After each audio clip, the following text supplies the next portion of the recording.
જય શ્રી કૃષ્ણ, જય સ્વામિનારાયણ, જય હિન્દ મારા પ્યારા ભૂલકાઓને. આજનો આપણો લેક્ચર રહેશે બેઝિક ટર્મિનોલોજીનો. સૌ પ્રથમ પહેલાં તમને જણાવી દઉં કે SN1 અને SN2 એટલે કે એક આણ્વીય અથવા તો દ્વિઆણ્વીય કેન્દ્રનૌરાગી પ્રક્રિયા સમજતા પહેલાં આપણે ઇનન્સ્યુમર એટલે કે પ્રતિબિંબીઓ શું છે, ડાયસ્ટ્રીમર્સ એટલે કે અપ્રતિબિંબીઓ શું છે, કિરાલ કાર્બન કોને કહેવાય, અકિરાલ કોને કહેવાય, આ સંયોજનો વિશે થોડો અભ્યાસ કરવો જરૂરી છે. સો બેઝિક ટર્મિનોલોજી સૌ પ્રથમ આપણે હેડિંગ લગાવી દઈએ, બેઝિક ટર્મિનોલોજી. સૌ પ્રથમ બધી જ રિએક્શન ભણતા પહેલા તમને ખ્યાલ હોવો જોઈએ કે આ બેઝિક ટર્મિનોલોજી જે છે કોને ઇનન્સ્યુમર કહેવાય, કોને ડાયસ્ટ્રીમર્સ કહેવાય, આ બધી વસ્તુ તમને ખ્યાલ હોવી જોઈએ. બરોબર? ચલો સૌથી પહેલા જોજો. આજે હું વાત કરું સૌ પ્રથમ કિરાલ કાર્બનની. સૌ પ્રથમ વાત કરીએ આપણે કિરાલ કાર્બન. કોને કિરાલ કાર્બન કહેવાય? યાદ રાખજો, જે કાર્બનની અહીંયા 4 સંયોજકતા છે એનો મતલબ કે કાર્બન થયો. જે કાર્બનની બધી જ સંયોજકતા અલગ અલગ હોય, જે કાર્બનની બધી જ સંયોજકતા અલગ અલગ હોય એને કિરાલ કાર્બન કહેવામાં આવે છે અને તેમને સ્ટાર વડે દર્શાવવામાં આવે છે. ફરી પાછું, આ જે કાર્બન છે એમની એક સંયોજકતા OH છે, બીજી સંયોજકતા H છે, ત્રીજી સંયોજકતા CH3 છે, ચોથી સંયોજકતા COO છે. જે કાર્બનની બધી જ સંયોજકતા અલગ અલગ હોય તેમને કિરાલ કાર્બન તરીકે ઓળખવામાં આવે છે. 12th સાયન્સમાં તમારે જે હેલો આલ્કેન હેલો એરીન ચેપ્ટર છે એમાં હું બધી જ ટર્મિનોલોજી સમજાવી દઉં, પછી જ તમારે તેમાં રીડ કરવાનું છે. સૌ પ્રથમ આજનો આપણો ટોપિક રહેશે કિરાલ કાર્બનનો અને ઇનન્સ્યુમર ડાયસ્ટ્રીમર્સ કોને કહેવાય છે એ બધા વિશે સમજશો.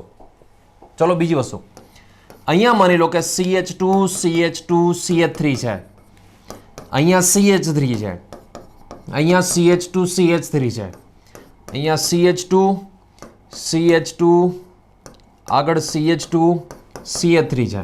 બરોબર? સમજો હવે ખાસ, આ કાર્બનની એક સંયોજકતા CH3 છે, બીજી સંયોજકતા આ કાર્બનની વાત કરીએ તો ફક્ત CH2 છે એટલું ન કહેવાય, બધું જ તમારે જોવું પડે, છેલ્લે સુધી જોવું પડે. આ કાર્બનની સંયોજકતા ખાલી CH2 છે એવું ન કહેવાય, આખે આખો ઇથાઇલ સમૂહ જોવો પડે. આ કાર્બનની અહીંયા પૂરેપૂરો નોર્મલ બ્યુટાઇલ સમૂહ જોવો પડે અને આ કાર્બનની ચારે સંયોજકતા અલગ અલગ હોવાથી તેમને કિરાલ કાર્બન તરીકે ઓળખવામાં આવે છે. ફરી પાછું, કિરાલ કાર્બનનો મિનિંગ શું થાય? જે કાર્બનની બધી જ સંયોજકતા અલગ અલગ હોય.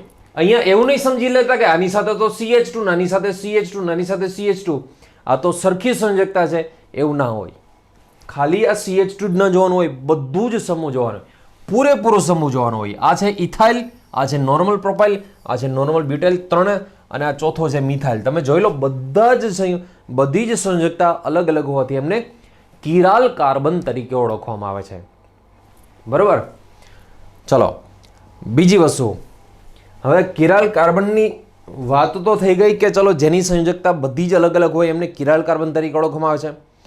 તે ગમે તે હોઈ શકે, વેજદેસ સ્વરૂપ પણ હોઈ શકે, ફિશર સ્વરૂપ પણ હોઈ શકે, ન્યુમાન સ્વરૂપ પણ હોઈ શકે. ચલો અહીંયા જોજો, અહીંયા માની લો કે છે COOH આપણી પાસે, અહીંયા છે CH3, અહીંયા છે NH2 અને અહીંયા છે H. આ સૌ પ્રથમ યાદ રાખજો, વેજદેસ કોને કહેવાય છે, ફિશર કોને કહેવાય છે, ન્યુમાન કોને કહેવાય છે, સોહોર્સ કોને કહેવાય છે, એ લેક્ચરમાં આપણે આગળના લેક્ચરમાં ભણી ગયા છીએ. અને કેમિસ્ટ્રીમાં તો એક બહુ સારું રહેશે, આખા કેમિસ્ટ્રીમાં યાદ રાખજો 85% 85% ઇંગ્લિશ અને ગુજરાતી બંને ટર્મિનોલોજી એક જ સરખી છે. 15% ચલો કિરાલ કાર્બન છે એમને ગુજરાતીમાં પણ કિરાલ જ કહેવાય છે, અથવા તો બીજું પણ એનો વધારે પડતું ગુજરાતી આપી દીધું છે અસમિત કાર્બન. અસમિત કિરાલ કાર્બનને બીજો શબ્દ વાપરવામાં આવે છે અસમિત કાર્બન, એ લખી લેજો તમે. બાકી મોસ્ટલી 85% ગુજરાતી ઇંગ્લિશ કેમિસ્ટ્રી માટે સરખું હોય છે. અહીંયા જોજો. હવે ચલો નેક્સ્ટ, આ કાર્બન છે, અહીંયા કંઈ ન હોય તો કાર્બન જોવાનો. એક સંયોજકતા CH3 છે, બીજી સંયોજકતા COOH, ત્રીજી સંયોજકતા NH2, ચોથી સંયોજકતા H. ચારે ચાર સંયોજકતા અલગ અલગ હોવાથી આમને કિરાલ કાર્બન તરીકે ઓળખવામાં આવે છે અને કિરાલ કાર્બનને સ્ટાર દર્શાવવામાં આવે છે.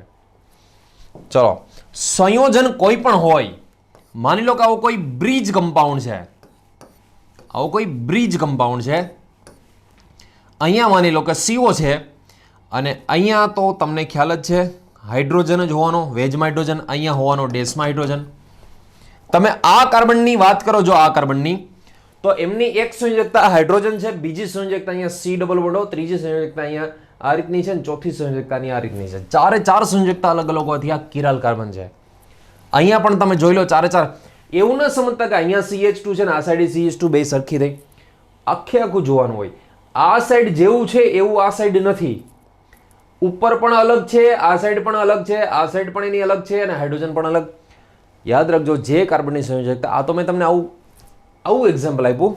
આવું તમારે તો 12માં 12th સ્ટાન્ડર્ડમાં આવું નથી આવતું, પણ જસ્ટ તમને જણાવી દઉં કિરાલ કાર્બનનો મિનિંગ કે જેની ચારે સંયોજકતા અલગ અલગ હોય તેમને કિરાલ કાર્બન તરીકે ઓળખવામાં આવે છે. બરોબર? સો ફ્રેન્ડ્સ, તમારે કિરાલ કાર્બન સૌપ્રથમ કોને કહેવાય એના વિશે જાણકારી આપને મળી ગઈ છે. ચલો નેક્સ્ટ. કિરાલ કાર્બન પછી પ્રકાશ ક્રિયાશીલતા. પ્રકાશ ક્રિયાશીલતા. કયા સંયોજનો પ્રકાશ ક્રિયાશીલ હોય છે, કયા સંયોજનો પ્રકાશ અક્રિયાશીલ હોય છે? પ્રકાશ ક્રિયાશીલતાને ઇંગ્લિશમાં કહેવાય છે ઓપ્ટિકલ એક્ટિવિટી.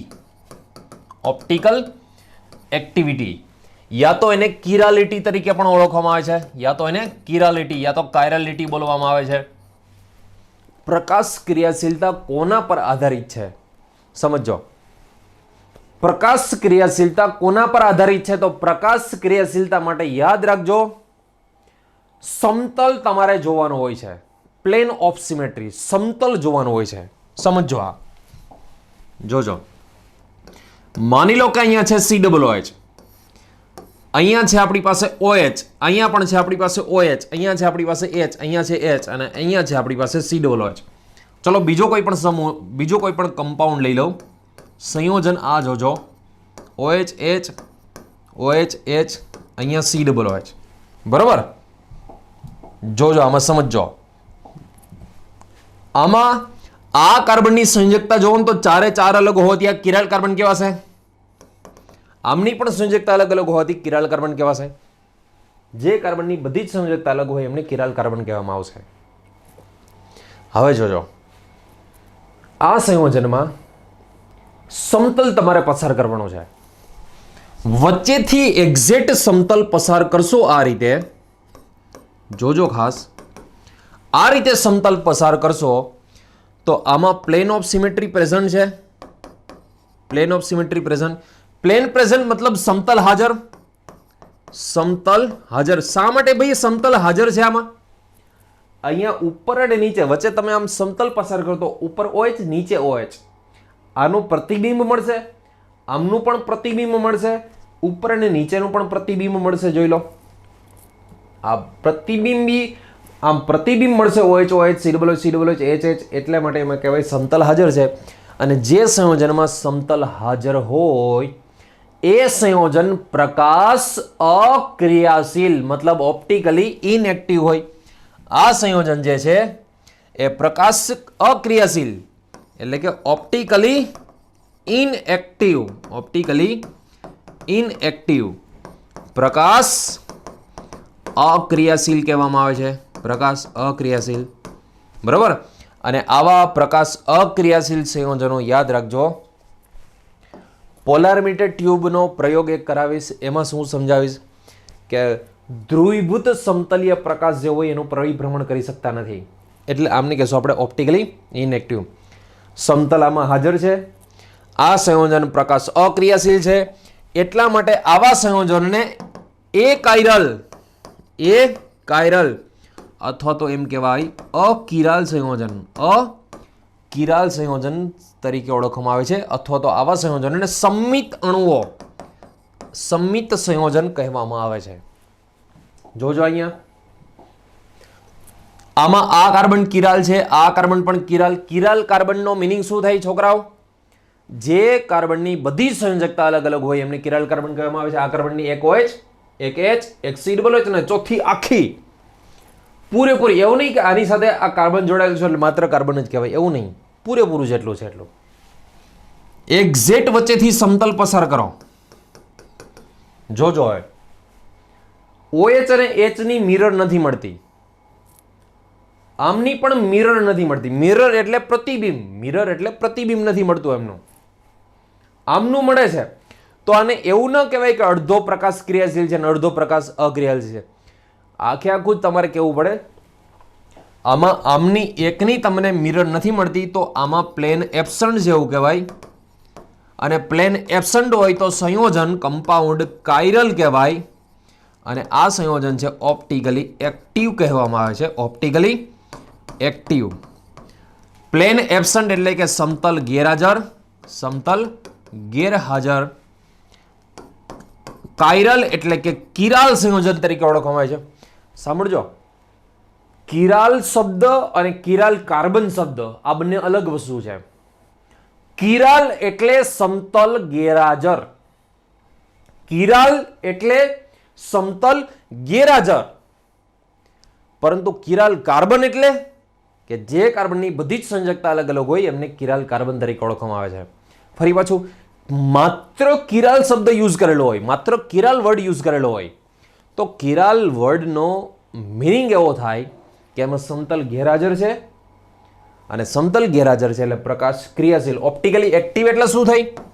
પ્રકાશ ક્રિયાશીલ સંયોજન છે. આ પ્રકાશ ક્રિયાશીલ સંયોજનનો અર્થ આપણે આગળ પોલારિમેટેડ ટ્યુબમાં ફરી પાછું હું કહું છું કે એમાં જોશું કે પ્રકાશ ક્રિયાશીલ એટલે હકીકતમાં શું, એમ પ્રકાશ ક્રિયાશીલનો કંઈક મિનિંગ તો હશે ને, એ સમજશું આગળ આપણે. બરોબર. સો ફ્રેન્ડ્સ, જેટલા પણ તમને ખ્યાલ હોય યાદ રાખજો. માત્ર આટલું યાદ રાખવાનું, પ્લેન પ્રેઝન્ટ એટલે કે સમતલ હાજર હોય તો ઓપ્ટિકલી ઇનએક્ટિવ કહેવાય. એ સંયોજન અકિરાલ એટલે કે સંમિત, અને આવા સંયોજનોને અસંમિત, અસંમિત એસિમેટ્રિકલ સંયોજન છે. આ અસંમિત સંયોજન છે જેમાં અસંમિત જેમાં પ્લેન એબ્સન્ટ હોય એ અસંમિત, જેમાં પ્લેન પ્રેઝન્ટ હોય એ સંમિત. ફરી પાછું, સમતલ હાજર તો એવા સંયોજનોને સંમિત સંયોજનો કહેવામાં આવે છે, અને સમતલ ગેરહાજર આવા સંયોજને અસંમિત સંયોજનો તરીકે ઓળખવામાં આવે છે. સંમિત અસંમિતનો પહેલા તો શબ્દ ખબર હોવો જોઈએ તમને. સમતલ હાજર સંમિત સંયોજન, સમતલ ગેરહાજર અસંમિત સંયોજન. બરોબર. કિરાલ એટલે એમાં સમતલ ગેરહાજર હોય, પણ કિરાલ કાર્બન એટલે જેની ચારેય સંયોજકતા અલગ અલગ હોય એમને કિરાલ કાર્બન તરીકે ઓળખવામાં આવે છે. નાઉ ક્લિયર? નેક્સ્ટ એક્ઝામ્પલ ઘણા બધા જોશું, સમજો. ચલો અહીંયા જોજો. માની લો કે આવું કોઈ આપણી પાસે અહીંયા છે OH, અહીંયા પણ છે OH, અહીંયા પણ છે આપણી પાસે OH, અહીંયા છે H, H, H, અહીંયા છે COOH, અહીંયા છે COOH. બરાબર. ચલો બીજું સંયોજન પૂરું કન્સિડરેશન રાખજો. અહીંયા છે OH, H, H, અહીંયા છે H, OH, OH, અહીંયા છે આપણી પાસે COOH. બરાબર. એક્ઝેક્ટ વચ્ચેથી એવું નહીં સમજવાનું કે આ અણુ કપાઈ ગયો કે આ પરમાણુ કપાઈ ગયો. એક્ઝેક્ટ વચ્ચેથી વચ્ચોવચ્ચ તમારે સમતલ પસાર કરવાનું રહેશે. જેમની ઉપર સમતલ આવે એ પરમાણુને તો તમારે અણુને જોવાના જ ન હોય, કારણ કે તો પોતે જ કપાઈ ગયા. સમતલ આવી રીતે લગાવશો એટલે આમની મિરર, આમનું પ્રતિબિંબ આમની સાથે મળશે, H નું પ્રતિબિંબ H સાથે મળશે, COOH નું પ્રતિબિંબ COOH સાથે મળશે. એટલે એવું કહેવાય કે આમાં પ્લેન ઓફ સિમેટ્રી છે, આમાં પ્લેન પ્રેઝન્ટ છે, અને પ્લેન પ્રેઝન્ટ હોય તો કમ્પાઉન્ડ એકિરાલ કહેવાય, અને આને ઓપ્ટિકલી ઇનએક્ટિવ, ઓપ્ટિકલી ઇનએક્ટિવ એટલે કે સમતલ હાજર છે, સમતલ આમાં હાજર છે. આવા સંયોજનને અકિરાલ કહેવાય, જેમાં સમતલ હાજર હોય એવા સંયોજન અકિરાલ, અને આવા સંયોજનો પ્રકાશ અક્રિયાશીલ હોય છે, આવા સંયોજનો પ્રકાશ અક્રિયાશીલ તરીકે ઓળખાય છે. બરાબર. આમાં જોજો, એક્ઝેક્ટ આપણે વચ્ચેથી સમતલ પસાર કરશું, એક્ઝેક્ટ વચ્ચેથી સમતલ પસાર. બરાબર. ચલો સમતલ પસાર કર્યું આપણે. આમને તો જોવાનું જ ન હોય, જેમને ઉપરથી સમતલ પસાર કરીએ એ પરમાણુને તો ભૂલી જ જવાનું રહેશે આપણે. OH ની મિરર H સાથે, પ્રતિબિંબ H સાથે જોવો ન મળે, H નું OH સાથે ન મળે, આનું મળે, એટલે એવું નથી કહેવાનું કે આપણે એમ અડધું છે ને અડધું નથી એમ. તો ચલો આમાં સમતલ તો છે નહીં, પ્લેન ઓફ સિમેટ્રી એબસન્ટ છે, સમતલ ગેરહાજર, કારણ કે આમનું ને આમનું જ પ્રતિબિંબ ન મળે. જો પ્લેન એબસન્ટ હોય એવા સંયોજનોને શું કહેવાય છે? કિરાલ સંયોજનો. અને આમને જે કહેવાય છે ઓપ્ટિકલી એક્ટિવ, જેમાં સમતલ ગેરહાજર હોય એ ઓપ્ટિકલી એક્ટિવ એટલે કે પ્રકાશ ક્રિયાશીલ હોય છે. ફરી પાછું સમતલ ગેરહાજર છે આવા સંયોજનોને કિરાલ સંયોજનો કહેવામાં આવે છે. અને ઓપ્ટિકલ એક્ટિવ એટલે કે પ્રકાશ ક્રિયાશીલ આવા સંયોજનો કહેવામાં આવે છે. જેમાં સમતલ હાજર હોય એમને સમતલ હાજર હોય એને સંમિત, આવા સંયોજનોને સંમિત સંયોજનો કહેવામાં આવે છે. અને જેમાં સમતલ ગેરહાજર હોય આવા સંયોજનોને અસંમિત સંયોજનો કહેવામાં આવે છે. એસિમેટ્રિકલ. આમને સિમેટ્રિકલ, સમિત મતલબ સિમેટ્રિકલ, પહેલાને એસિમેટ્રિકલ અસંમિત સંયોજન તરીકે ઓળખવામાં આવે છે. નાઉ ક્લિયર?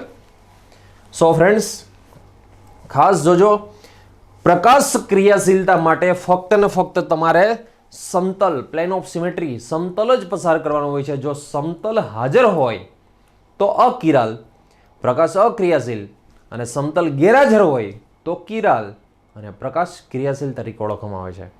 બરાબર?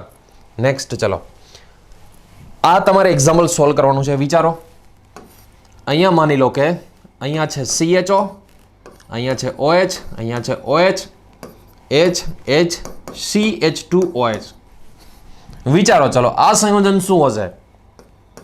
આમાં એક્ઝેક્ટ વચ્ચેથી સમતલ પસાર કરો. બહુ ધ્યાન રાખવાની જરૂર છે.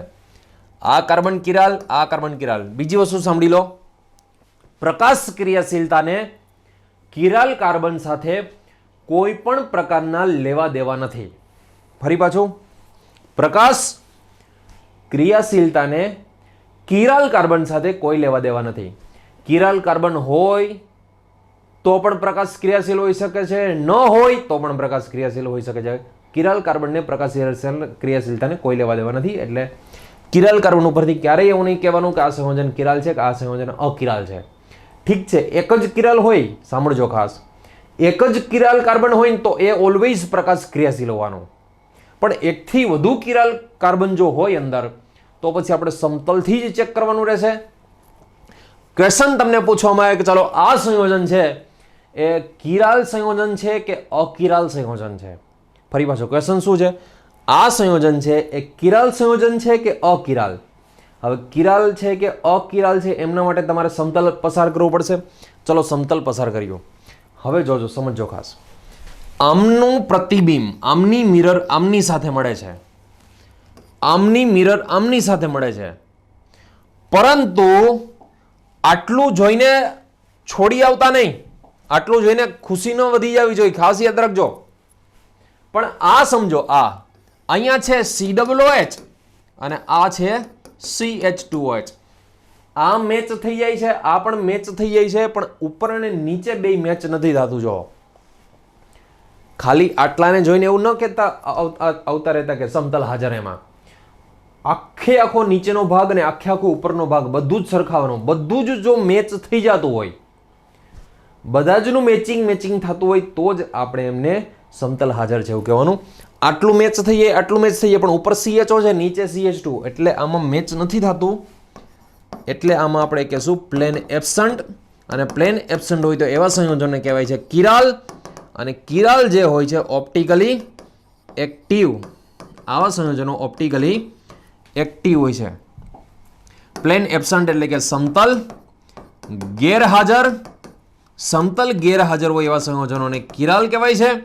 અને ઓપ્ટિકલી એક્ટિવ એટલે કે પ્રકાશ ક્રિયાશીલ. અને જેમાં સમતલ ગેરહાજર હોય એવા સંયોજનોને અસંમિત સંયોજનો કહેવામાં આવે છે. અસંમિત સંયોજનો પ્રકાશ ક્રિયાશીલ હોય છે. નેક્સ્ટ એક્ઝામ્પલ, ચલો વિચારો આના વિશે. આ સંયોજન વિશે તમારે શું કહેવું છે? પ્રકાશ ક્રિયાશીલ છે કે પ્રકાશ અક્રિયાશીલ છે? આ અહીંયા CH2OH. બરોબર? વિચારો આમના વિશે. તમારે સમતલ એક્ઝેક્ટ વચ્ચેથી આ કિરાલ કાર્બન છે, આ કિરાલ કાર્બન છે. કિરાલ કાર્બનને અને પ્રકાશ ક્રિયાશીલતાને કોઈ લેવા દેવા નથી. જો એક જ કિરાલ કાર્બન હોય તો લેવા દેવા છે, એક જ કિરાલ હોય તો એક કિરાલ કાર્બન વાળો હંમેશા પ્રકાશ ક્રિયાશીલ હશે. એનું કારણ શું છે?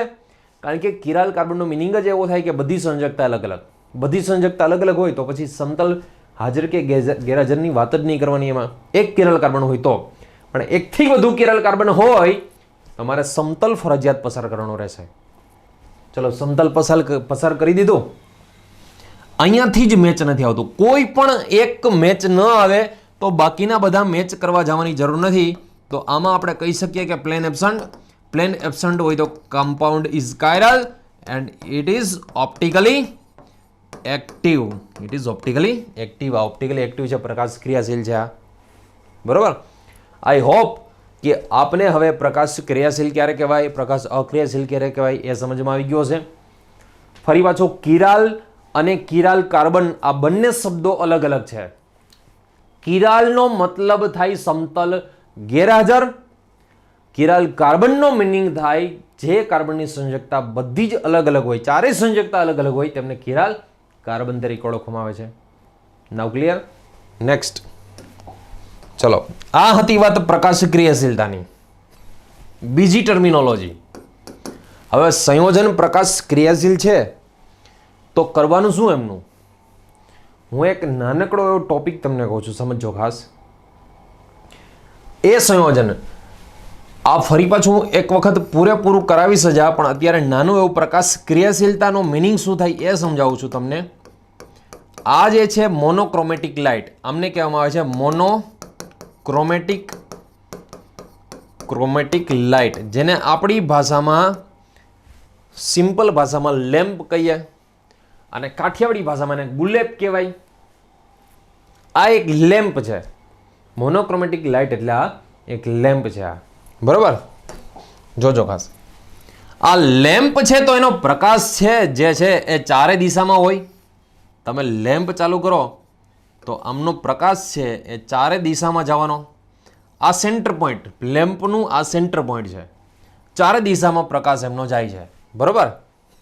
8મા ધોરણમાં તમે ભણતા કે કોઈ પણ શ્વેત પ્રકાશ, સફેદ પ્રકાશ જે હોય, સૂર્યપ્રકાશ હોય, પ્રિઝમ વચ્ચે રાખી દો તો આમાંથી પાસ કરો તો પ્રિઝમમાં તમે જાનીવારી પિનારા, વિબગ્યોર જાનીવારી પિનારા જે છે, મોર પીંછ જે છે તમને ખ્યાલ છે, જાનીવારી પિનારા એમાં જોવા મળે છે. આમ તો મેઘધનુષ્ય થાય તો એમાં પણ જાનીવારી પિનારા જોવા મળે છે.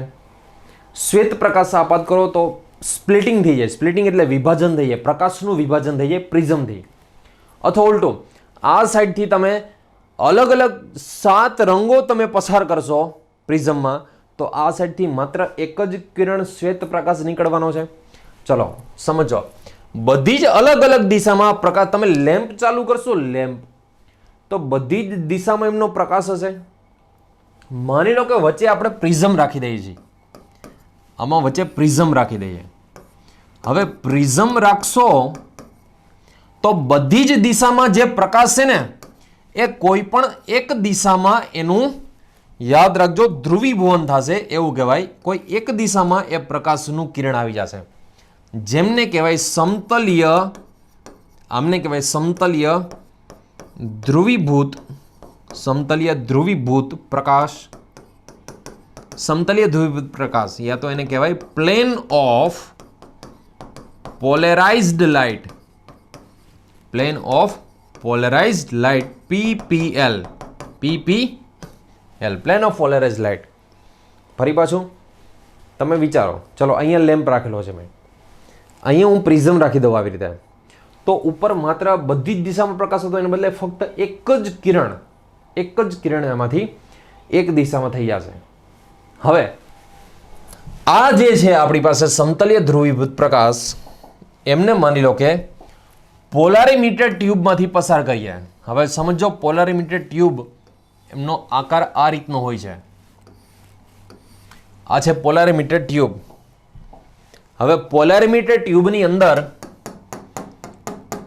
જો કોઈ પદાર્થ ભરવામાં આવે, હવે સમજો, આજે આપણે કહીએ છીએ ને કે આ છે એ પ્રકાશ ક્રિયાશીલ છે ને આ છે એ પ્રકાશ અક્રિયાશીલ છે.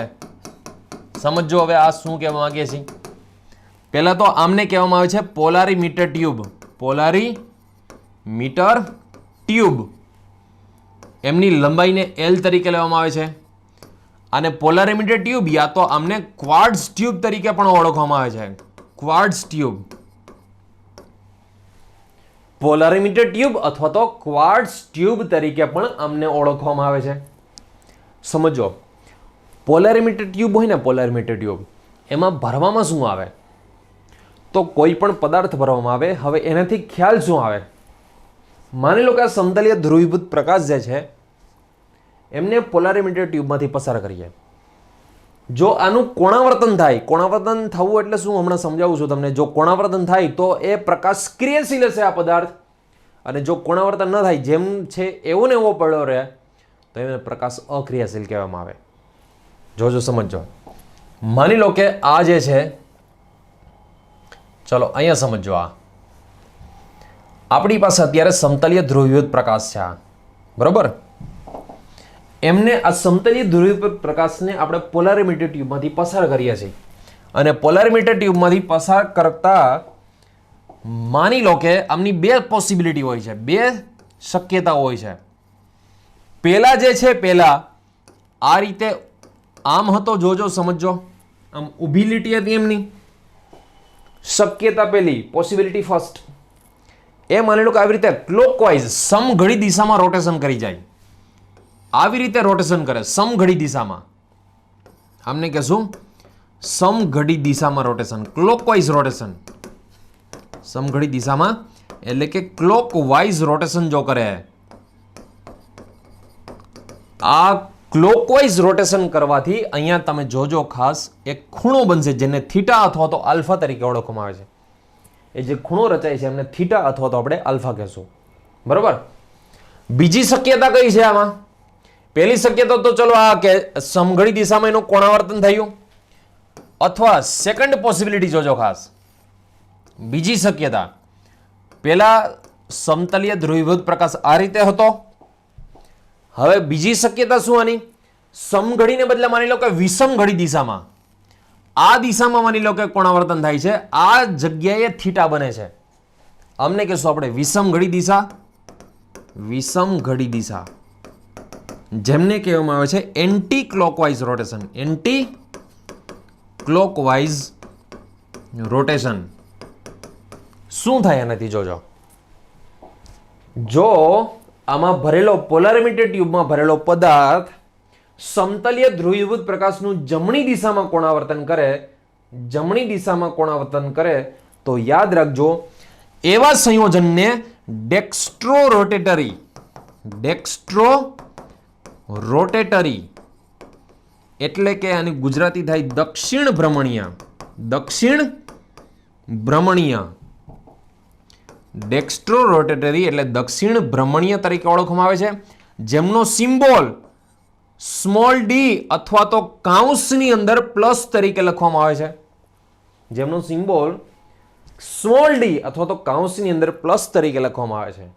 બીજી વસ્તુ, જો સમતલીય ધ્રુવીભૂત પ્રકાશનું આ પદાર્થ વિષમઘડી દિશામાં એટલે કે એન્ટી ક્લોકવાઇઝ રોટેશન કરે, તો એમને લીવો રોટેટરી, એમને લીવો રોટેટરી એટલે કે વામ ભ્રમણીય, સંસ્કૃત શબ્દ છે આ, વામ ભ્રમણીય કહેવામાં આવે છે, અથવા જેનો સિમ્બોલ એલ અથવા તો નેગેટિવ તરીકે ઓળખવામાં આવે છે. એલ અથવા તો નેગેટિવ પણ કાઉન્સમાં લખવાનું હોય છે, કાઉન્સની બહાર નહીં. ફરી પાછું પૂરેપૂરું સમજીએ. જોવો, આખો પ્રયોગ સમજીએ, સમજો. અહીંયા આ સૌ પ્રથમ પહેલા તો અહીંયા જે લીધી છે આપણે મોનોક્રોમેટિક લાઇટ, ધ્યાન આપજો ખાસ. મોનોક્રોમેટિક લાઇટ જે લીધી છે એમનો પ્રકાશ ચારે દિશામાં હોય, ચારે દિશામાં પ્રકાશ છે. એમને પ્રિઝમ અથવા તો નિકોલ પ્રિઝમ તરીકે ઓળખવામાં આવે છે. પ્રિઝમ અથવા તો નિકોલ પ્રિઝમ અથવા તો પોલેરોઇડ, એમનું ત્રીજું નામ છે પોલેરોઇડ. ખાલી પ્રિઝમ કહેવાય અથવા તો નિકોલ પ્રિઝમ કહેવાય અથવા તો પોલેરોઇડ કહેવામાં આવે છે એમને. એમાંથી પસાર કરવાથી ચારે દિશામાં જે પ્રકાશ ફેલાયેલો હોય છે, કોઈ પણ એક જ દિશામાં પ્રકાશ થઈ જાય છે, કોઈ પણ એક જ સમતલમાં પ્રકાશ થઈ જાય, કોઈ પણ એક જ સમતલમાં, આ સમતલમાં થઈ ગયો છે, એક જ સમતલમાં હોવાથી તેમને સમતલીય ધ્રુવીભૂત પ્રકાશ પ્લેન ઓફ પોલેરાઇઝ લાઇટ તરીકે ઓળખવામાં આવે છે. સમતલીય ધ્રુવીભૂત પ્રકાશ તરીકે ઓળખવામાં આવે છે. આ સમતલીય ધ્રુવીભૂત પ્રકાશનું પોલારીમીટર ટ્યુબમાં પસાર કરતા જો આ પદાર્થ પ્રકાશ ક્રિયાશીલ હોય, જો આમાં ભરેલો પોલારીમીટર ટ્યુબમાં ભરેલો પદાર્થ પ્રકાશ ક્રિયાશીલ હશે તો સમતલીય ધ્રુવીભૂત પ્રકાશનું કાં તો સમઘડી દિશામાં કાં તો વિષમઘડી દિશામાં, એકી સાથે બે દિશામાં ક્યારેય ન થાય, બેમાંથી. એટલે જો ઓર લખેલું છે, એન્ડ નથી લખેલું. ઓર મતલબ અથવાનો વાત થઈને કાં સમઘડી દિશામાં કરે કાં તો વિષમઘડી દિશામાં કોણાવર્તન કરશે. જો સમઘડી દિશામાં કોણાવર્તન કરે, ક્લોકવાઇઝ રોટેશન કરે તો એમને ડેક્સ્ટ્રો રોટેટરી અથવા એમને દક્ષિણ ભ્રમણીય કહેવામાં આવે છે, જેમનો સિમ્બોલ સ્મોલ ડી અથવા કૌંસમાં પ્લસ.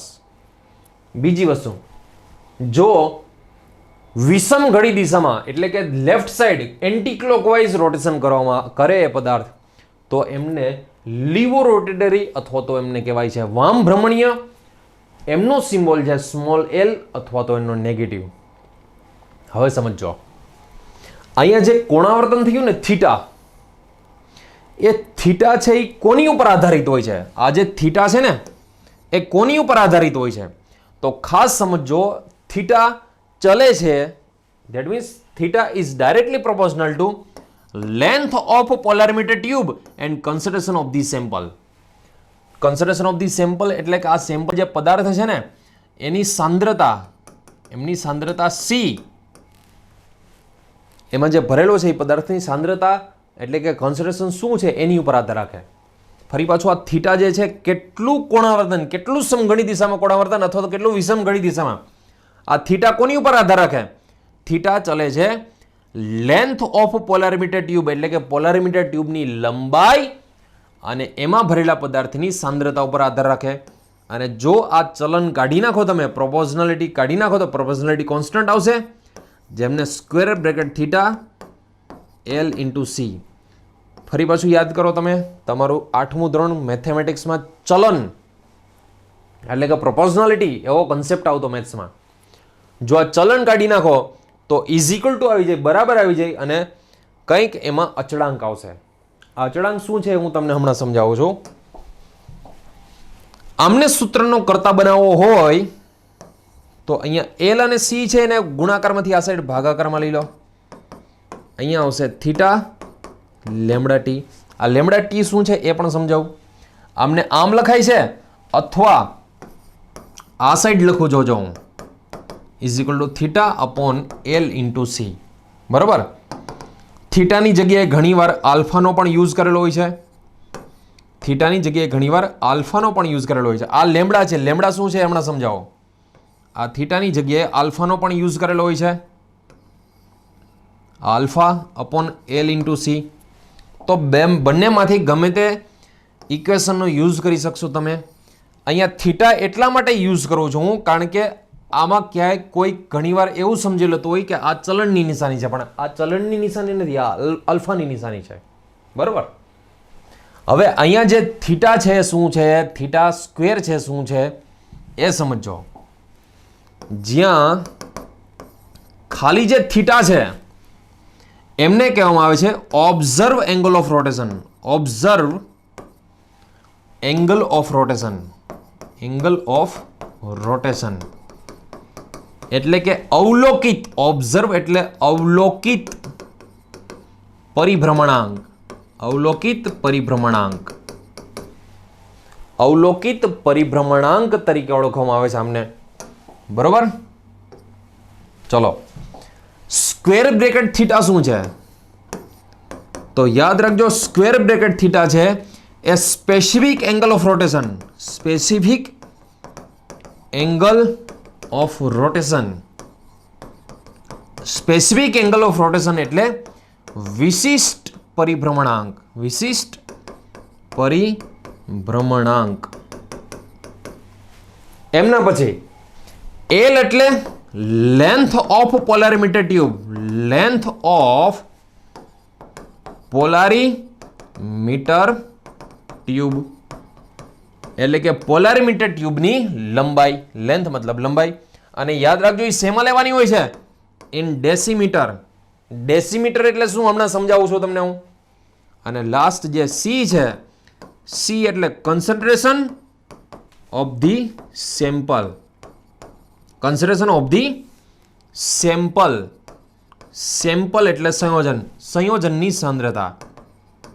સંયોજનની સાંદ્રતા તરીકે ઓળખવામાં આવે છે. અને એ લેવામાં આવે છે ગ્રામ પર એમએલમાં. સંયોજનની સાંદ્રતા લેવામાં આવે છે ગ્રામ પર એમએલમાં લેવામાં આવે છે. અહીંયા જે લેમડા છે એ શું છે? લેમડા છે યાદ રાખજો, મોનોક્રોમેટિક લાઇટ જે છે આપણી પાસે, પ્રકાશ જે છે, મોનોક્રોમેટિક. મોનોક્રોમેટિક આ ફક્ત નામ છે, આપણી ભાષામાં તેને સીધી લાઇટ જ કહીએ છીએ. મોનોક્રોમેટિક. મોનોક્રોમેટિક લાઇટની એટલે કે પ્રકાશની તરંગ લંબાઈ છે. તરંગ લંબાઈ છે, પ્રકાશની તરંગ લંબાઈ છે. અને ટી એટલે છે તાપમાન. આનો મતલબ એવો છે કે આ વિશિષ્ટ જે પરિભ્રમણાંક છે, વિશિષ્ટ પરિભ્રમણાંક એ તરંગ લંબાઈ અને તાપમાન પર આધારિત છે. તરંગ લંબાઈ અને તાપમાન પર આધારિત છે. જોજો ખાસ સમજો. અહીંયા ફરી પાછો આખે આખો પૂરેપૂરું જોજો ખાસ. ફરી પાછું તમને શોર્ટમાં સમજાવી દઉં છું આખે આખું. આમના એક્ઝામ્પલ, આમના પ્રશ્નો કેવી રીતે એક્ઝામમાં પૂછે એ પણ સમજાવીશું. મોનોક્રોમેટિક લાઇટ એટલે કે જે આપણી પાસે પ્રકાશ છે જે ચારે દિશામાં ઘૂમે છે, એમને આ જે ચારે દિશામાં ઘૂમે છે એમને પ્રિઝમમાંથી પસાર કરતા એમનું કોઈ પણ એક જ દિશામાં પરિભ્રમણ થાય છે. તેમને સમતલીય ધ્રુવીભૂત પ્રકાશ, એક જ સમતલમાં હોતી સમતલીય ધ્રુવીભૂત પ્રકાશ તરીકે ઓળખવામાં આવે છે. એમને પોલારિમીટર ટ્યુબમાંથી પસાર કરવામાં આવે. પોલારિમીટર ટ્યુબમાં ભરવામાં શું આવે છે? પોલારિમીટર ટ્યુબમાં પ્રકાશ ક્રિયાશીલ પદાર્થ. જો પ્રકાશ ક્રિયાશીલ હોય તો જ જમણી દિશામાં અથવા તો ડાબી દિશામાં, રાઈટ સાઈડ યા તો લેફ્ટ સાઈડ એટલે કે સમઘડી અથવા તો વિષમઘડી દિશામાં કોણાવર્તન કરે. જો આ પોલારિમીટર ટ્યુબમાં ધ્રુવીભૂત, જો એ પોલારિમીટર ટ્યુબમાં યાદ રાખજો પ્રકાશ અક્રિયાશીલ પદાર્થ ભરેલો હોય, પ્રકાશ અક્રિયાશીલ પદાર્થ જો તમે એમાં ભરેલો હોય તો યાદ રાખજો સમતલીય ધ્રુવીભૂત પ્રકાશનું કોણાવર્તન થતું નથી. અને સમતલીય ધ્રુવીભૂત પ્રકાશનું કોણાવર્તન ન થવાથી આ કોઈ પણ દિશામાં રોટેશન નથી કરતો. ન સમઘડી દિશા હોય કે ન વિષમઘડી, જેવો હોય એવો ને એવો જ રહેવાનો છે. બીજી વસ્તુ, સમઘડી દિશામાં જો કોણાવર્તન થાય તો આ પદાર્થને ડેક્સ્ટ્રો રોટેટરી એટલે કે એ પદાર્થને દક્ષિણ ભ્રમણીય કહેવામાં આવે છે, જેનો સિમ્બોલ ડી અથવા તો કાઉન્સની અંદર પ્લસ. અને જો એનું વિષમઘડી દિશામાં કોણાવર્તન કરે તો એમને લીવો રોટેટરી વામ ભ્રમણીય અથવા તો એનો સિમ્બોલ છે સ્મોલ એલ અને કાઉન્સમાં એને માઇનસ તરીકે દર્શાવવામાં આવે છે. હવે મેઇન વસ્તુ આ કે આ જે થીટા છે, જે થીટા છે એટલે કે જેટલું કોણાવર્તન થયું છે વિષમઘડી યા તો સમઘડીમાં, થીટા કોની ઉપર આધારિત હોય છે? થીટા પોલારિમીટર ટ્યુબની લંબાઈ અને એમની અંદર ભરેલા સેમ્પલનું એટલે કે એમની અંદર ભરેલા પદાર્થની સાંદ્રતા ઉપર આધારિત હોય છે. L into C. જો તમે ચલન કાઢી નાખો તો અચળાંક આવશે કોઈક, આ અચળાંકને ત્યાં રહેવા દો, આમને ગુણાકારમાંથી નીચે ભાગાકારમાં લઈ લો તો આમનું સૂત્ર થશે square bracket theta is equal to theta upon L into C. થીટાની જગ્યાએ ઘણી વખત આલ્ફા પણ આપેલું હોય છે. આ થીટાને કહેવામાં આવે છે અવલોકિત પરિભ્રમણાંક. તમે આ કેટલું અવલોકન કરેલું છે, પ્રેક્ટિકલી કેટલું બન્યું છે થીટા, એને અવલોકિત કહેવામાં આવે છે. જ્યારે સ્ક્વેર બ્રેકેટને વિશિષ્ટ એટલે કે સ્પેસિફિક એંગલ ઓફ રોટેશન, વિશિષ્ટ પરિભ્રમણાંક કહેવામાં આવે છે. એલ એટલે લેન્થ ઓફ પોલારિમીટર ટ્યુબ, પોલારિમીટર ટ્યુબની લંબાઈ જેમને ડેસીમીટરમાં માપવાની હોય છે. અને C concentration of the sample એટલે કે સંયોજનની સાંદ્રતા ગ્રામ પર એમએલમાં લેવામાં આવે છે. લેમડા જે છે, લેમડા અહીંયા એ મોનોક્રોમેટિક જે પ્રકાશ છે એ પ્રકાશની તરંગ લંબાઈ, પ્રકાશની તરંગ લંબાઈ છે. અને ટી એટલે તાપમાન છે. વિશિષ્ટ પરિભ્રમણાંક લેમડા અને ટી પર આધારિત હોય છે. આમની વ્યાખ્યા બોલવી હોય, વિશિષ્ટ પરિભ્રમણાંકની વ્યાખ્યા બોલવી હોય, સાંભળજો, તમારે લખી લેવાની છે વ્યાખ્યા. ફિઝિક્સમાં તમે કરો છો છેદ જે હોય ને, છેદ, ડિનોમિનેટર, છેદ, એમને એકમ તરીકે લઈ લેવામાં આવે છે. યાદ રાખજો આમની વ્યાખ્યા શું હોય છે? Specific angle of rotation, specific angle of rotation is observed angle of rotation when length of a polarimeter tube is 1 decimeter and concentration of the sample is 1 gram per ml. કાંઈ નહીં સમજાણું હોય, સાંભળજો હવે. સ્ક્વેર બ્રેકેટ થીટા એટલે કે વિશિષ્ટ પરિભ્રમણાંક એ અવલોકિત પરિભ્રમણાંક છે. પણ ક્યારે? જ્યારે પોલારિમીટર ટ્યુબની લંબાઈ 1 ડેસીમીટર અને C concentration of the sample એટલે કે પદાર્થની સાંદ્રતા 1 ગ્રામ પર ml હોય ત્યારે. હવે તમારી વ્યાખ્યા શું લખવાની છે સાંભળજો. એમાં લખજો, જ્યારે પોલારિમીટર ટ્યુબની લંબાઈ 1 ડેસીમીટર, પોલારિમીટર ટ્યુબની લંબાઈ 1 ડેસીમીટર અને પદાર્થની સાંદ્રતા 1 ગ્રામ પ્રતિ મોલ હોય. અને 1 ડેસીમીટર લેવાનું અને 1 ગ્રામ પ્રતિ ml લેવાનું, મોલ નહીં ml. ફરી પાછું બોલું છું, પોલારિમીટર ટ્યુબની લંબાઈ 1 ડેસીમીટર અને પદાર્થની સાંદ્રતા 1 ગ્રામ પ્રતિ ml હોય ત્યારે મળતા અવલોકિત પરિભ્રમણાંકને વિશિષ્ટ પરિભ્રમણાંક કહેવામાં આવે છે. યાદ રાખજો, થીટા અને આ બે એક સરખા ક્યારે થાય? તમે છેદમાં એક એક લઈ લો, છેદમાં એક એક લઈ લો ત્યારે આ થીટા અને આ થીટા બે એક સરખા થઈ જાય છે. અને યાદ રાખજો, આ જે અચળાંક છે ને આ બેને એક એક લીધા ત્યારે લેવામાં આવે છે ને. લેન્થ 1 મીટર કરી દેવાની, 1 ડેસીમીટર, અને સી જે છે એને 1 ગ્રામ પ્રતિ ml કહેવાનું. તો તમે એવું કહી શકો, નીચે લખજો વાક્ય, આથી વિશિષ્ટ પરિભ્રમણાંક એ પોલારિમીટર ટ્યુબની લંબાઈ અને પદાર્થની સાંદ્રતાથી સ્વતંત્ર છે. કારણ કે તમે બેને એક એક લઈ લીધું છે ત્યારે માપવામાં આવ્યો છે. પછી તમે ગમે એટલું બદલાઈ નાખો, એમાં કોઈ ચેન્જીસ ના આવે. ચેન્જીસ હંમેશા આમાં આવે, આ ફિક્સ હોય, આ અચળાંક છે, આ અચળ છે. બંનેનો એકમ ડિગ્રી, અંશ જે આપણે લખીએ છીએ ને 40 અંશ 30 અંશ એ ડિગ્રી તરીકે લેવામાં આવે છે. ફરી પાછું, આ થીટા છે અવલોકિત, આ છે અચળાંક જેને વિશિષ્ટ પરિભ્રમણાંક કહેવામાં આવે છે. એમાં વાક્ય લખજો, વિશિષ્ટ પરિભ્રમણાંક આ પોલારિમીટર ટ્યુબની લંબાઈ અને પદાર્થની સાંદ્રતાથી સ્વતંત્ર હોય છે.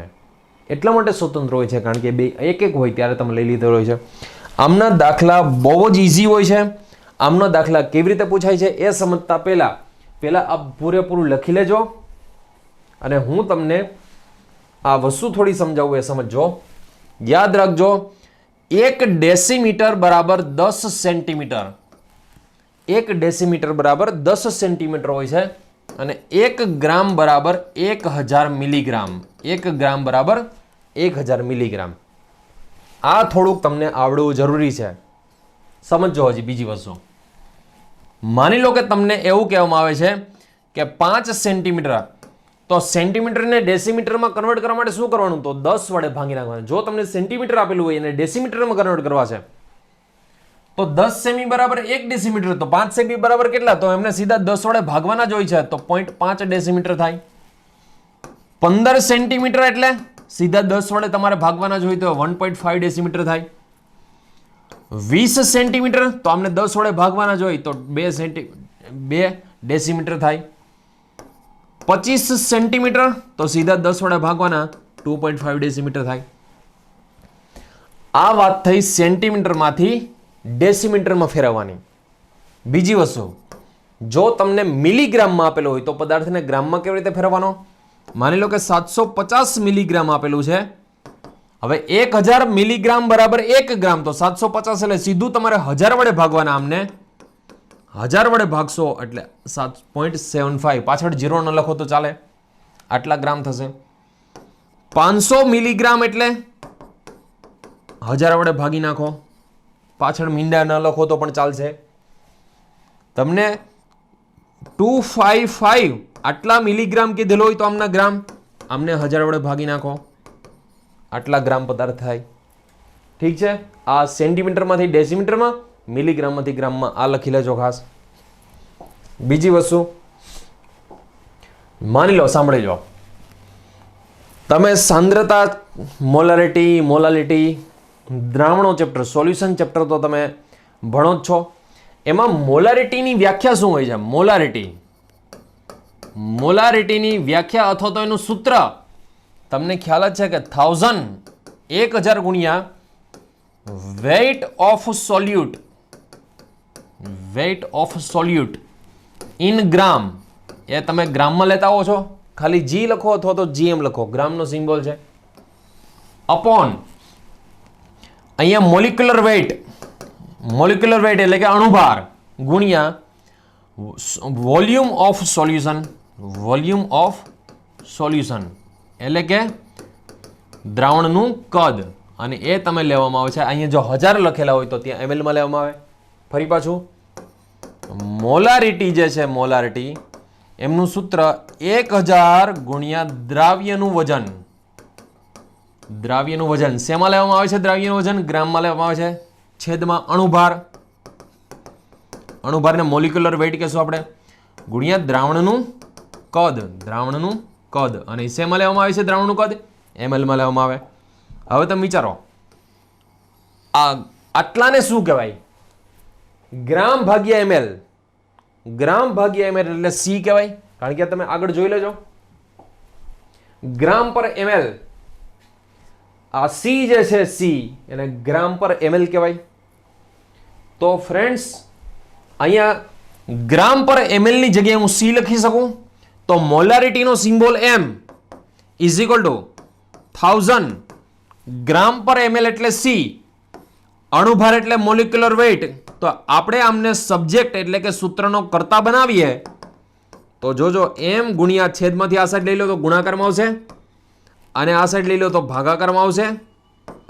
તો C છે C ની જગ્યાએ તમે લખી શકો m multiply m molecular weight upon 1000. આ કહેવાનો મિનિંગ એ છે, તમને સમજો ખાસ, આપણી પાસે સૂત્ર જે છે સ્ક્વેર બ્રેકેટ થીટા વાળું is equal to theta upon L into C, આ સૂત્ર છે. આમાં C જે છે ગ્રામ પર ml, ખરેખર ઘનતાનો એકમ છે. ગ્રામ પર ml કોનો એકમ છે? ઘનતાનો એકમ છે. પણ માની લો કે તમને સાંદ્રતા ગ્રામ પ્રતિ ml માં ન આપેલી હોય, તમને મોલારિટીમાં સાંદ્રતા આપેલી હોય, તો આ જ સૂત્રને આપણે યાદ રાખજો, આ જ સૂત્રને આપણે આમ પણ લખી શકીએ. C ની જગ્યાએ શું લખી શકાય? Molarity multiply molecular weight upon 1000. આ બંને સૂત્ર ખાસ યાદ રાખજો. મોટા ભાગે આ આપવામાં આવે છે, પણ ક્યારેક તમને સાંદ્રતા જો ગ્રામ પ્રતિ ml માં ન આપેલી હોય, મોલારિટીમાં આપેલી હોય, તો તમને ખાસ ખબર હોવી જોઈએ કે તમારે કયું સૂત્ર યુઝ કરવાનું છે. તો જો ગ્રામ પર ml માં આપેલું હોય તો ઉપરનું, ન આપેલું હોય તો નીચેનું. બરાબર? ચલો એક દાખલો લખીએ, આપણે સમજો એક્ઝામમાં આમનો ક્વેશ્ચન કેવી રીતે પૂછાય છે. જોજો ખાસ. એક પોલારીમીટર ટ્યુબની લંબાઈ, એક પોલારીમીટર ટ્યુબની લંબાઈ 10 સેન્ટીમીટર અને 20 ગ્રામ પદાર્થને 200 ml માં ઓગાળેલો છે. 200 ml માં ઓગાળેલો છે તથા તેમનો વિશિષ્ટ પરિભ્રમણાંક. આમાં હકીકતમાં તો એક વખત આવો ક્વેશ્ચન પૂછાઈ ગયેલો છે. હકીકતમાં આ ક્વેશ્ચનમાં 20 ગ્રામ પદાર્થ એવું લખવામાં આવેલું હોય, 20 ગ્રામ પદાર્થ 200 ml માં ઓગાળેલો છે એમ ન લખવામાં આવે. હકીકતમાં તો ઓગળેલો છે. 20 ગ્રામ પદાર્થ 200 ml માં ઓગળેલો છે. હકીકતમાં આનું ગુજરાતી આ એક વખત ક્વેશ્ચન પૂછાઈ ગયેલો છે, પણ હું જે લખાવું છું એનું ગુજરાતી એવી રીતે થયેલું હતું. પણ તમે જો સોલ્યુશન ચેપ્ટર, દ્રાવણો ચેપ્ટર જે છે વ્યવસ્થિત સમજેલા હો તમે, તો હકીકતમાં 20 ગ્રામ પદાર્થને 200 ml માં ઓગળવાનો હોય એવું લખવામાં હકીકતમાં આવે છે કે 20 ગ્રામ પદાર્થ 200 ml માં ઓગળેલો છે એવું લખવામાં આવે. દ્રાવણો ચેપ્ટરમાં સમજો આ શું કહેવા માંગુ છું. તથા તેમનો વિશિષ્ટ પરિભ્રમણાંક, અને હું અહીંયા લખું છું થોડુંક, વિશિષ્ટ પરિભ્રમણાંક માની લો કે -6 ડિગ્રી છે, 6 ડિગ્રી છે, તો તેમનો અવલોકિત પરિભ્રમણાંક શોધો. ચલો આવો ક્વેશ્ચન માની લો કે પૂછેલો છે. સૌ પ્રથમ તમારે ડેટા લખવાના છે. આનું સોલ્યુશન કરતી વખતે સમજો. આમના સોલ્યુશન માટે પહેલા તો એક વસ્તુ સમજી લો. તમને પોલારિમીટર ટ્યુબની લંબાઈ 10 સેન્ટીમીટર, તો 10 સેન્ટીમીટરને તમારે સૌ પ્રથમ ડેસીમીટરમાં કન્વર્ટ કરવા માટે 10 વડે ભાગવો પડશે. તો 10 સેન્ટીમીટરના 1 ડેસીમીટર થશે. સી 20 ગ્રામ પદાર્થને 200 ml માં ઓગળેલો છે, તો 20 ભાગ્યા 200 કરશો. ચલો આ તો કેન્સલ થશે, 2 કેન્સલ, તો 0.1 ગ્રામ પર ml આવશે. 0.1 ગ્રામ પર ml આ એમની સાંદ્રતા. ગ્રામને ml વડે ભાગવાના છે. 20 ભાગ્યા 200 કરશો એટલે 0.1 ગ્રામ પર ml આવી જશે. બરોબર. આ ચલો સી થઈ ગયો. તમને આપેલો છે વિશિષ્ટ પરિભ્રમણાંક. કેટલો આપેલો છે? -8. વિશિષ્ટ પરિભ્રમણાંક એટલે સ્ક્વેર બ્રેકેટ થીટા આપેલો છે, -6 ડિગ્રી આપેલો છે. -6 ડિગ્રીનો મતલબ તમને ખ્યાલ છે કે લીવો થાય. બરોબર છે. જો પ્લસ હોત તો ડેક્સ્ટ્રો હોત, માઇનસ છે તો લીવો છે. આપણે શોધવાનો છે અવલોકિત પરિભ્રમણાંક. હવે સૂત્ર શું છે? આપણી પાસે સૂત્ર છે square bracket theta lambda is equal to theta upon L into C. આ આપણે આપેલો છે -6 ડિગ્રી. થીટા આપણે શોધવાનો છે. એલ આપણી પાસે છે 1 ડેસીમીટર અને સી છે આપણી પાસે 0.1. સી છે આપણી પાસે 0.1 છે. બરોબર. આ બધી જ વસ્તુને ગુણાકારમાં આ સાઈડ લઈ લો તો -6 ગુણ્યા 1 ગુણ્યા 0.1 બરાબર થીટા. તો આપણી પાસે જે અવલોકિત પરિભ્રમણાંક આવશે -0.6 ડિગ્રી. આમનો જે આન્સર રહેશે -0.6 ડિગ્રી અવલોકિત પરિભ્રમણાંક રહેશે. ઠીક છે. તો આ રીતનું એમનું સોલ્યુશન હોય છે છોકરાઓ. વ્યવસ્થિત ચલો પહેલા લખી લેજો. નેક્સ્ટ ચલો આ લખાઈ જાય પછી હું તમને ક્વેશ્ચન આપું છું. તમારે ક્વેશ્ચન લખવાનો છે. મારી જેવું કરવાનું નથી, તમારે પૂરેપૂરું બધું જ લખવાનું છે. બરોબર. A to Z ક્વેશ્ચન પણ આખે આખો લખવાનો છે. હું ખાલી ડેટા ચેન્જ કરી દઉં છું. ચલો અહીંયા ડેટા પણ ચેન્જ કરી દઉં છું તમને. તમારે પૂરેપૂરો ક્વેશ્ચનનું સોલ્યુશન લખવાનું છે. ચલો માની લો કે તમને પોલેરીમીટર ટ્યુબની લંબાઈ 5 સેન્ટીમીટર અને માની લો કે 750 મિલીગ્રામ પદાર્થ 1 ml માં ઓગળેલો છે. 1 ml માં ઓગળેલો છે તથા તેમનો વિશિષ્ટ પરિભ્રમણાંક. એક કામ કરું, અહીંયા તમને હું વિશિષ્ટની જગ્યાએ અવલોકિત આપી દઉં. તથા તેમનો અવલોકિત પરિભ્રમણાંક +30 ડિગ્રી છે તો તેમનો વિશિષ્ટ પરિભ્રમણાંક શોધો. વિશિષ્ટ પરિભ્રમણાંક શોધો. ચલો એક કામ કરો, થોડી વાર માટે વિડીયો પોઝ કરી દો. પોઝ કર્યા પછી સોલ્યુશન કરો. તમે પહેલા ડેટા લખજો ખાસ અને પછી જ આ ક્વેશ્ચનનું સોલ્યુશન કરજો. બરોબર. ચાલો સૌ પ્રથમ એક પોલારિમીટર ટ્યુબની લંબાઈ 5 સેન્ટીમીટર, એલ બરાબર 5 સેન્ટીમીટર, સેન્ટીમીટરને ડેસીમીટરમાં ફેરવવા માટે તમારે 10 વડે ભાગવા પડશે. આ પહેલી વસ્તુ. હવે સી ગ્રામ પર ml તમારે 750 મિલીગ્રામ છે તો 750 મિલીગ્રામના પહેલા તો ગ્રામ કેટલા થાય? 750 જે મિલીગ્રામ આપેલું છે સમજો. અહીંયા પહેલા અહીંયા જ લખી લઈએ. 750 મિલીગ્રામને તમારે ગ્રામમાં ફેરવવા માટે પહેલા તો 1000 વડે ભાગવા પડશે. તો 1000 વડે ભાગશો તો પોઈન્ટ પછી 3 મીંડા ઇનશોર્ટ આવશે, 0.750 ગ્રામ થશે. હવે તમારે સાંદ્રતા જો સી લખવી હોય તો ગ્રામ પર ml. ગ્રામ આપણી પાસે છે, પાછળ મીંડું લખવાની જરૂર નથી કાંઈ. 0.75 ગ્રામ. ml આપણી પાસે છે 1 ml તો સી આવશે 0.75 ગ્રામ પર ml. 0.75 ગ્રામ પર ml આવશે. અવલોકિત પરિભ્રમણાંક, અવલોકિત એટલે થીટા આપેલો છે +30 ડિગ્રી અને શોધવાનું છે વિશિષ્ટ પરિભ્રમણાંક. તમારે આ શોધવાનો રહેશે, વિશિષ્ટ પરિભ્રમણાંક શોધવાનો છે. બરોબર. ચલો નેક્સ્ટ હવે સોલ્વ કરીએ છીએ આપણે. ક્વેશ્ચનનું સોલ્યુશન કરીએ છીએ. ચલો સમજો અહીંયા ખાસ. અહીંયા એક કામ કરજો, +30 ડિગ્રીની જગ્યાએ આ જે આન્સર એક્ઝામમાં એવું નહીં કે કોઈ કશે પણ માની લો કે 3 ડિગ્રી જ આપો છો હું, 30 ને બદલે 3 ડિગ્રી જ આપું છું. તમે જો 30 ડિગ્રી લઈને સોલ્વ કરેલો હોય તો ખોટું નથી. એમાં જે તમને આપેલું હોય એ જ તમારે રાખવાનો છે. જે આન્સર આવે તે ડેટામાં જે આપેલું હોય એ જ તમારે રાખવાનો છે. પણ માની લો હું ચેન્જ કરું છું, 3 ડિગ્રી કરું છું. બરોબર, સમજો. હવે શોધવાનો છે આપણે સ્ક્વેર બ્રેકેટ થીટા.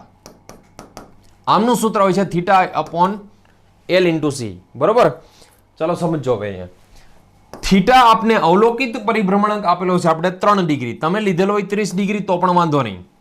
L આપણી પાસે છે 0.5, સી આપને મળેલો છે 0.75. બરોબર, ચલો આમનું સાદરૂપ આપશું સોલ્યુશન. પોઈન્ટ આમને 10 લખી નાખી ઉપર, આમના ઉપર 100 લખી નાખી અને પોઈન્ટ કાઢી નાખશું 575. 75 ને 25 તેરી 75 કરી નાખશું અમને. બરોબર, ચલો હવે સોલ્યુશન આમનું. પહેલા તો આ બે વસ્તુ નીકળશે, 25 400, 5 દુ 10, ફાઇનલ જે વધે છે 4 અને 2, તો 4 દુ ને 8 પ્લસ 8 ડિગ્રી. આમનો આન્સર આવશે પ્લસ 8 ડિગ્રી. જો તમે 30 થી સોલ્યુશન કરેલું હોય તો પણ કંઈ ખોટું નથી, તો એમાં પ્લસ 80 ડિગ્રી આન્સર આવશે. જો તમે 30 લીધેલું હશે તો પ્લસ 80 ડિગ્રી આવશે. એમાં કંઈ ખોટું નથી. બરાબર છે. જે છે તમારે અહીંયા 80 ડિગ્રીથી સોલ્વ કરેલું હોય તો સાચો જ છે, બદલાવાની જરૂર નથી કાંઈ. પણ તમને ખ્યાલ હોવો જોઈએ કે આ ક્વેશ્ચનના સોલ્યુશન કેવી રીતે કરવાના છે. બરોબર. સો ફ્રેન્ડ્સ, આમને પણ પોઝ કરીને લખી લેજો એકવાર. નેક્સ્ટ ક્વેશ્ચન, ચલો જોજો. હવે માની લો કે તમને આવો ક્વેશ્ચન આપેલો હોય છે કે 1 મોલર દ્વિતીયક બ્યુટાઇલ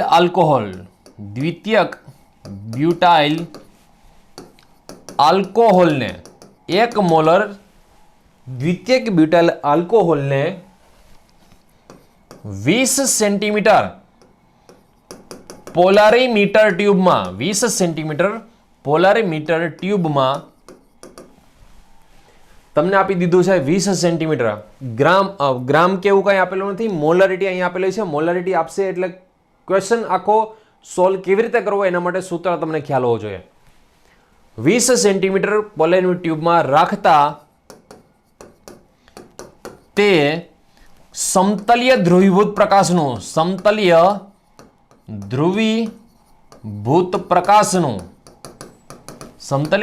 પ્રકાશનું માઇનસ 20 ડિગ્રી કોણાવર્તન કરે છે.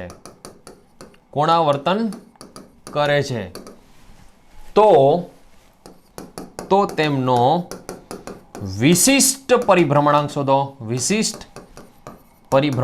શોધો. તમને વિશિષ્ટ પરિભ્રમણાંક શોધવાનો કીધો છે, એનો મતલબ આ જે આપેલો છે આપને એ અવલોકિત પરિભ્રમણાંકની વાત કરેલી હોય. 20 ડિગ્રી કોણાવર્તન કરે છે, માઇનસમાં એ પણ.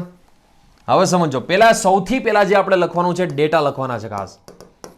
દ્વિતીયક બ્યુટાઇલ આલ્કોહોલનું તમને સ્ટ્રક્ચર ખબર હોવી જોઈએ. આમને કહેવાય છે દ્વિતીયક બ્યુટાઇલ આલ્કોહોલ. આમની મોલારિટી 1 મોલર આપી દીધી છે. આમનો મોલિક્યુલર વેઇટ એટલે કે અણુભાર માપશો તમે. અણુભાર કેવી રીતે માપો તમને ખ્યાલ છે. કાર્બનનો પરમાણુ ક્રમાંક 6 પરંતુ પરમાણુ ભાર 12. હાઇડ્રોજનનો પરમાણુ ક્રમાંક પણ 1, પરમાણુ ભાર પણ 1. ઓક્સિજનનો પરમાણુ ક્રમાંક 8 પરંતુ પરમાણુ ભાર 16. બધું જ કેલ્ક્યુલેશન કરશો એટલે 74 ગ્રામ પર મોલ. 74 ગ્રામ પર ml નહીં, મોલ. પરમાણુ ભારનો એકમ શું થાય? અણુભારનો એકમ. ગ્રામ પર મોલ થવાનો. નેક્સ્ટ, અહીંયા પોલારીમીટર ટ્યુબની લંબાઈ L 20 સેન્ટીમીટર. 20 સેન્ટીમીટર એટલે 2 ડેસીમીટર થશે. 20 સેન્ટીમીટર એટલે 2 ડેસીમીટર થવાની. 10 વડે ભાગશો એટલે આપને આપેલો છે થીટા -20 ડિગ્રી આપેલો છે. અને વિશિષ્ટ પરિભ્રમણાંક એટલે સ્ક્વેર બ્રેકેટ થીટા શોધવાનો છે આપણે. વિશિષ્ટ પરિભ્રમણાંક એટલે સ્ક્વેર બ્રેકેટ થીટા શોધવાનો છે. ચાલો સમજો. આમનું સૂત્ર શું છે? સૌ પ્રથમ સી વાળું સૂત્ર વાપરવાનું નથી. આપણે જે સૂત્ર વાપરવાનું છે L multiply molarity multiply molecular weight upon 1000. ફરજિયાત આ સૂત્રનો ઉપયોગ કરવો પડશે. આમાં સી વાળું સૂત્ર નહીં ચાલે, કારણ કે એમાં ગ્રામ નથી આપેલા, આમાં મોલારિટી આપેલી છે એટલા માટે. બરોબર. ચલો, આ થીટા આપેલો છે -20 ડિગ્રી. એલ આપણી પાસે છે 2 ડેસીમીટર, મોલારિટી આમની છે 1, મોલેક્યુલર વેઇટ છે આપણી પાસે 74 અને આમને 1000 વડે ભાગવાના છે. બરોબર. હવે સમજો આમનો જે આન્સર કેવી રીતે કાઢશું એ. ચલો ઇઝ ઇક્વલ ટુ અહીંયા છે 20, 1000 ને ઉપર જવા દેજો, આવી ગયા 1000, છેદમાં છે આપણી પાસે 2 અને 74. બરોબર. એક્ઝામમાં ચલો આપણી પાસે કેલ્ક્યુલેટર નથી તો શું કરવું? MCQ સોલ્વ કરવાનો હોય છે. JEEમાં અથવા તો નીટમાં પૂછાય છે આ ક્વેશ્ચન. આપણી પાસે કેલ્ક્યુલેટર તો હોવાનું નથી. તો આ ક્વેશ્ચનને સોલ્વ કેવી રીતે કરવો સૌ પ્રથમ જોજો ખાસ કેવી રીતે સોલ્વ કરું છું. પહેલાં તો આમને ઉડાડશો એટલે આ 10 આવશે. આમને નિયરલી ઇક્વલ ટુ 75 લઈ લો, 75 લઈ લો. 75 લેશો આમને તો 75 નો મિનિંગ એવો થાય 25 તેરી 75. 75 મતલબ 25 તેરી 75. હવે આમને ઉડાડશો તો 25 ચોકુ 100, પાછળ તો મીંડું છે એટલે 40 રહેવાના જ છે. 40 ગુણ્યા 10 એટલે 400, 400 ભાગ્યા 3. હવે એટલું તો આવડશે તમને, 400 ભાગ્યા 3 કરતા તો આવડવાના જ છે. 400 ભાગ્યા 3 કરતા ન આવડે તો આવી રીતે કરી લેવા. બરોબર. ચલો 3 1 3 વધશે, 1 આવશે ઉપરથી, પાછું 3 3 9, પાછો 1 આવશે, પાછું ઉપરથી ઉતારો, પાછું 3, પાછા 9 આવશે, 1 આવશે. હવે કાંઈ ન વધે એટલે પોઈન્ટ, મતલબ 3 3 3 ચાલ્યા આવશે. 133.3 ડિગ્રી આ જે આવશે એ માઇનસમાં આવશે આન્સર. આ જે આવશે કેટલો આવશે ભાઈ? માઇનસમાં આવશે. આ તમારો ફાઇનલ આન્સર રહેશે. બરોબર. નિયર ઇક્વલ ટુ આવો જોવાનો તમારે કયો ઓપ્શનમાં આની નજીકનો છે એ તમારે ખાસ ઓપ્શનમાંથી ચેક કરી લેવાનું. બરોબર. સો ફ્રેન્ડ્સ આ પણ લખી લો. જો મોલારિટીમાં તમને આપેલું હોય તો મોલારિટીમાં તમારે કેવી રીતે સોલ્વ કરવું એ તમને ખ્યાલ હોવો જોઈએ. આ જે ટોપિક છે આમાંથી આપણે મુખ્ય જે વસ્તુ છે શું સમજવા મળી. ફરી પાછું આજના લેક્ચરનું 1 મિનિટમાં રિવ્યુઝન. આપણે સમતલ પસાર કરીને ચેક કરતા હતા. સમતલ પસાર કરીને ચેક કરતા હતા કયો પદાર્થ જે છે પ્રકાશ ક્રિયાશીલ છે, કયો પદાર્થ છે પ્રકાશ અક્રિયાશીલ છે. પદાર્થ ક્રિયાશીલ છે કે અક્રિયાશીલ એ હકીકતમાં પોલારિમીટેડ ટ્યુબના સાધનથી માપવામાં આવે છે, જે આપણે અહીંયા જોઈ જ ગયા છે. પોલારિમીટેડ ટ્યુબના સાધનથી આમાં મોનોક્રોમેટિક લાઇટ જે ચારે દિશામાંનું કોણાવર્તન હોય છે, પ્રિઝમમાંથી પસાર કરો એટલે એક જ દિશામાં, એટલે જેને સમતુલ્ય ધ્રુવી પ્રકાશ કહેવામાં આવે છે. જે દ્વિતીયક બ્યુટાઇલ આલ્કોહોલ જે આપણે દાખલો જોયો ને, દ્વિતીયક બ્યુટાઇલ આલ્કોહોલ, હું તમને ઘણા બધા એક્ઝામ્પલ આપીશ. તમારે વોટ્સઅપ ગ્રુપ જે છે એમાં સોલ્વ કરવાના રહેશે. પોલારિમીટેડ ટ્યુબ અથવા તો તમે તમારી પાસે રેફરન્સ બુક, ચલો મારે આપવાની જરૂર નથી પણ તમારી પાસે રેફરન્સ બુક હશે, બધું હશે, એમાં ઘણા બધા એક્ઝામ્પલ આપેલા છે, એ સોલ્વ કરજો. કોઈ પણ ક્વેશ્ચન તમારાથી આરામથી સોલ્વ થઈ જશે. આ સમતલીય ધ્રુવીભૂત પ્રકાશ છે એમને પોલારિમીટેડ ટ્યુબમાંથી પસાર કરશો તો કાં તો એ જમણી દિશામાં કોણાવર્તન કરશે કાં તો ડાબી દિશામાં. જમણી દિશા એટલે કે સમઘડી, ડાબી દિશા એટલે વિષમઘડી. સમઘડીને કહેવાય છે ડેક્સ્ટ્રો, વિષમઘડીને કહેવાય છે લીવો. એમનો symbol D, small D, capital D નહીં, સ્મોલ ડી. અને જો લીવ હોય તો સ્મોલ એલ. એવી રીતે સિમ્બોલ આપવામાં આવે છે. અને આમાં ખાસ યાદ રાખજો, જેટલું કોણાવર્તન થાય એમને થીટા એટલે કે અવલોકિત પરિભ્રમણાંક કહેવામાં આવે છે. અને એમાં જે ચલન કાઢીને અચળાંક આવે છે અને વિશિષ્ટ પરિભ્રમણાંક કહેવામાં આવે છે. એલ લેન્થ ઓફ પોલારિમીટેડ ટ્યુબ ડેસીમીટરમાં લેવાની છે. સી સાંદ્રતા છે, 2 પ્રકારની હોય સાંદ્રતા, ગ્રામ પ્રતિ એમએલમાં લેવામાં આવે અથવા તો તમારે મોલારિટીમાં લેવામાં આવે. જો ગ્રામ પ્રતિ એમએલમાં હોય તો આ સૂત્ર, મોલારિટીમાં હોય તો પેલું મોલારિટી વાળું સૂત્ર જે મેં તમને શીખવાડેલું છે. બરોબર. ખાસ યાદ રાખજો, આ પ્રેક્ટિકલ વસ્તુ છે. પ્રેક્ટિકલ વગર પણ તમે કહી શકો કયો પદાર્થ પ્રકાશ ક્રિયાશીલ છે, કયો પદાર્થ પ્રકાશ અક્રિયાશીલ છે. એ માત્ર સમતલ પસાર કરીને. સમતલ લગાવશો, જો સમતલ હાજર હોય તો પદાર્થને અકિરાલ કહેવાય. અકિરાલ એટલે કે સંમિત હશે અને પ્રકાશ અક્રિયાશીલ હશે. સમતલ પસાર કરો, સમતલ ગેરહાજર હોય તો પદાર્થ કિરાલ, કિરાલ એટલે કે અસંમિત કહેવાય છે અને પ્રકાશ ક્રિયાશીલ જોવા મળશે. ઠીક છે. નેક્સ્ટ લેક્ચરમાં આપણે ઇનાન્સ્યુમર્સ, ડાયસ્ટ્રીમર્સ કોને કહેવાય એટલે કે પ્રતિબિંબીઓ, અપ્રતિબિંબીઓ કોને કહેવાય એ સમજશું. ઘણી બધી ટર્મિનોલોજી, મેસોસંયોજન કોને કહેવાય એ સમજવું. આવજો. જય શ્રી કૃષ્ણ, જય સ્વામિનારાયણ, જય હિન્દ. નેક્સ્ટ લેક્ચરમાં મળીએ છીએ આપણે પ્રતિબિંબીઓ, અપ્રતિબિંબીઓના લેક્ચરમાં. ઠીક છે.